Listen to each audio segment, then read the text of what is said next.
Street light scholar शहर की हलचल भरी गलियों में, जहां नियन लाइट्स चमकती थीं और ट्रैफिक कभी थमता नहीं था, वहीं 17 वर्षीय ईशान वर्मा अपनी तकदीर खुद लिख रहा था। उसका घर एक तंग गली में था, एक छोटा सा कमरा जहां वह अपनी बीमार मां के साथ रहता था। दिन में वह पास की चाय की दुकान पर काम करता, चाय परोसता और ग्राहकों की आवाजों के बीच गुमनाम रहता। लेकिन रात में वह स्ट्रीट लाइट की मध्यम रोशनी में बैठकर अपने सपनों को धार देता था। ज्ञान की भूख ईशान सिर्फ मेहनती नहीं, बल्कि तेज दिमाग वाला लड़का था। स्कूल छोड़ने के बावजूद उसका सीखने का जुनून कभी कम नहीं हुआ।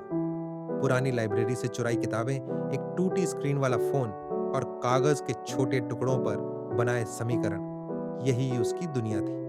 ऑर्डर डिलीवर करते समय वह गणित के कठिन सवाल नैपकिन पर हल करता।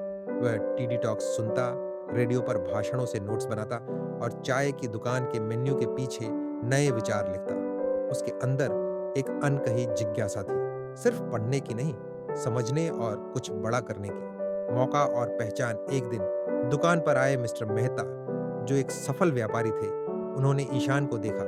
वह एक बिल की पीठ पर तेजी से कैलकुलेशन कर रहा था। जिज्ञासावश उन्होंने ईशान को एक कठिन गणितीय समस्या दी।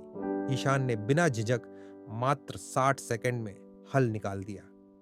मिस्टर मेहता दंग रह गए। उन्होंने ईशान को अपनी कंपनी में इंटर्नशिप का प्रस्ताव दिया, लेकिन ईशान ने साफ कहा, मुझे सहानुभूति नहीं चाहिए, बस सीखने का मौका चाहिए। शुरुआत इंटर्नशिप में ईशान ने न केवल फाइनेंस और बिजनेस सीखा, बल्कि उसने डेटा एनालिसिस, लॉजिक बिल्डिंग और प्रॉब्लम सॉल्विंग स्किल्स में महारत हासिल की। कुछ महीनों बाद उसी स्ट्रीट लाइट के नीचे वह अब भी पढ़ रहा था, लेकिन इस बार उसके हाथ में एक पुरानी नोटबुक नहीं, बल्कि एक नई दिशा थी। उसने अपने हालातों को अपने सपनों के आड़े नहीं आने दिया। वह जानता था कि असली रोशनी बाहर नहीं, अंदर होती है। ज्ञान की रोशनी जहां भी मिले, वहीं से जलाओ, फिर कोई अंधेरा तुम्हें रोक नहीं पाएगा।